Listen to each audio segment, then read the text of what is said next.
খাসির মাংসের ঝোল বানানোর জন্য মাটনকে হলুদ আর নুন দিয়ে প্রেসার কুকারে সেদ্ধ করে নেওয়া হয়েছে।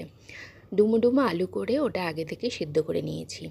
এরপর সর্ষের তেলের মধ্যে আলুটাকে ভেজে নিয়েছি নুন হলুদ দিয়ে।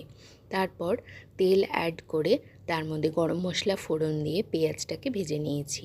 এখানে আমি রসুন দিতে ভুলে গেছিলাম, তাই একটু ঘি দিয়ে পেঁয়াজটা ফাঁক করে আমি রসুনটা ভেজে নিয়েছি। তার মধ্যে দিয়েছি হলুদ, নুন, জিরের গুঁড়ো, ধনের গুঁড়ো আর আগে থেকে পেস্ট করা ছিল আদা, টমেটো আর লঙ্কা।